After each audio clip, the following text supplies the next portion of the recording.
Eu acho que não conheço empresa hoje que escapa de ter funcionários que passaram ou estão passando por burnout. Sim, hoje é uma realidade mundial.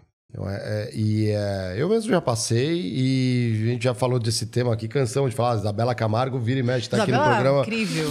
Né, fala bastante do tema. Né? É uma coisa bem interessante. Já esteve aqui nessa mesa muitas vezes com a gente falando disso também. Quem? Isabela já esteve aqui muitas vezes. Sim, já esteve nessa mesa também. Eu entendo que está totalmente relacionado, né? As questões da pessoa, de como ela se sente com o seu trabalho. Só que quais são esses aspectos? Tem a ver, por exemplo, como que é o fiel da balança? Varia de pessoa a pessoa? Ou tem, por exemplo, indicativos que contribuem mais com essa felicidade? Por exemplo, remuneração ou um desafio dentro da profissão. Flexibilidade. Agora está, né, em alta, né? Ou então o ambiente, né? Tem ambientes ali que o pessoal já entra, parece que está entrando em Chernobyl, né? Eu tenho que trabalhar, agora vou ser transferido para aquele gestor ali, para aquela área. O pessoal, ai meu Deus, socorro. A pessoa já sai de casa traumatizada. Você sabe que tem aquelas pessoas que falam, né? A gente fala que o ambiente de trabalho é uma excelente oportunidade para a gente fazer amigos, né? Mas sempre vai ter aquele que vai falar, não, eu não vim aqui para fazer amigos.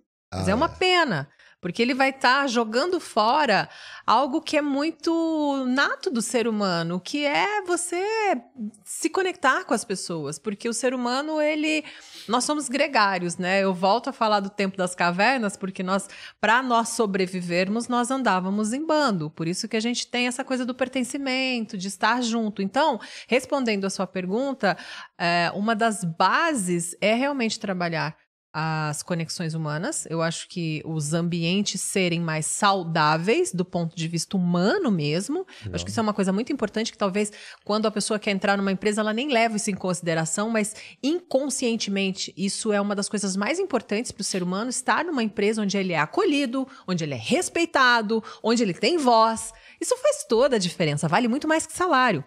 Obviamente que o salário é importantíssimo, os benefícios são importantíssimos, então é um combo. Então a gente tem que colocar tudo dentro dessa balança, né? As relações, um ambiente favorável, um salário decente, os benefícios, a flexibilidade. Hoje a gente tem a questão do home office, híbrido, isso é importante. Agora a gente tem aquele movimento que começou na Nova Zelândia, né? 4 Days Week, que são 4 dias de trabalho na semana. Já tem empresas no Brasil que estão implementando isso em fase de teste.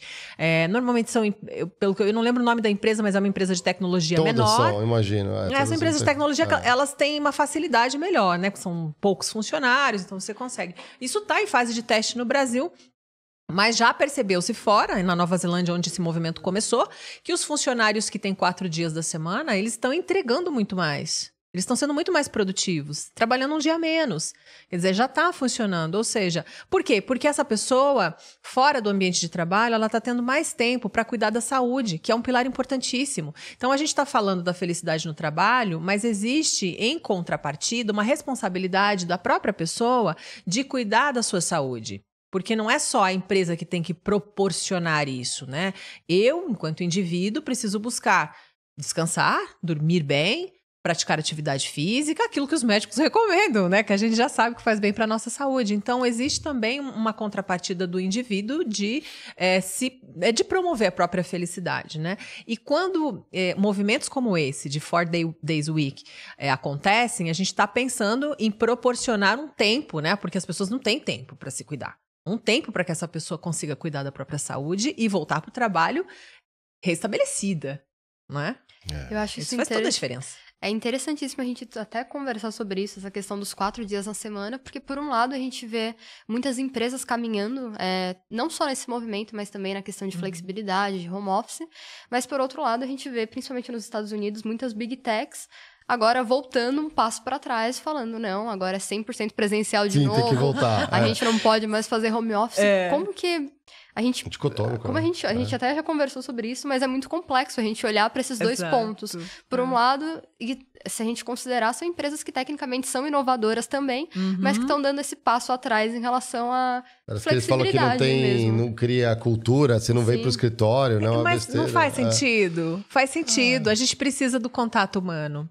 Esse contato humano, ele é tão importante para o nosso crescimento, porque o home office ele te dá uma liberdade, ele te dá uma flexibilidade. Ao mesmo tempo, ele te exige um nível de disciplina absurdo, porque você está em casa, você precisa estar 100% focado no seu trabalho, porque as distrações estão ali, né? Você tem automaticamente acaba fazendo outras coisas, né?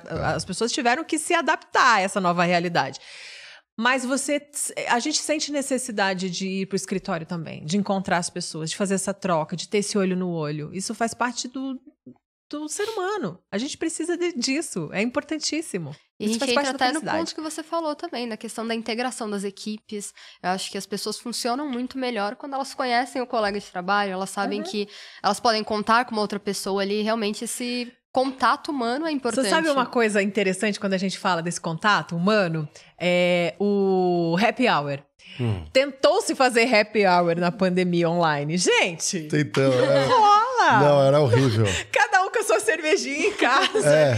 Um fala, porque todo mundo falar, ninguém escuta. Não rola. Entende como... Jogar Kahoot, né? Manda perguntinha um pro outro. Cara, né? E o dia inteiro com a tela ligada, e aí termina de trabalhar, continua com a tela ligada pra falar no Zoom. É que foi uma tentativa, talvez, de criar esse ambiente... mais descontraído. Não, foi válido, porque né, nós não podíamos nos encontrar, estávamos numa pandemia, então a tentativa foi válida para ter um momento de relaxamento ali, não de trabalho, né? Ter esse contato, mesmo que pela tela, mas mais relaxado. Porém, não funciona. A partir do momento que voltou, gente, vamos voltar para o escritório, vamos fazer um modelo híbrido, a gente precisa se encontrar, a gente precisa ter o happy hour também, o happy hour presencial, porque pela tela... É que eu acho que o que pega, né, o ponto da Giovana é de voltar ao escritório, né? O modelo híbrido talvez seja o ideal, né? Mas principalmente nos grandes centros urbanos, as grandes cidades...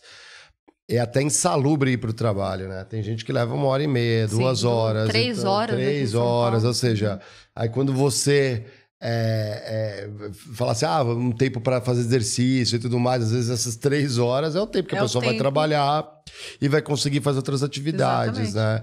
Então é uma questão de balanço. Eu sempre falo, eu tive uma época na minha carreira que a empresa que eu estava trabalhando, curiosamente, no Paraná, de que lugar?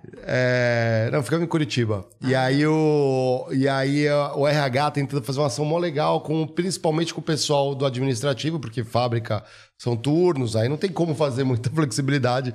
Senão chega um pessoal da linha, o outro não chegou, você não liga a linha, né? Mas no administrativo fazer um horário flexível, não era nem home office. Horário flexível, era poder chegar 1 horinha mais tarde.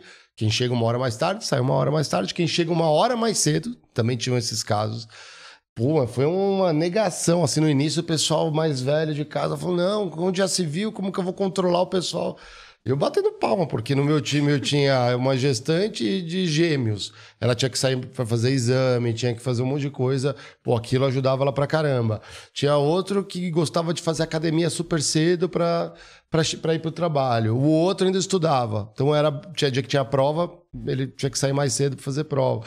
Então, assim, é só adequar o time, é só adequar, ver o que é o interesse do pessoal. Eu não cobro o horário. Eu falava assim, gente, eu cobro o resultado, vou ficar cobrando o horário. Eu ia falar isso, Você tem que cobrar o resultado. Eu não sou gestor relógio, né? Você cobra o resultado. Né?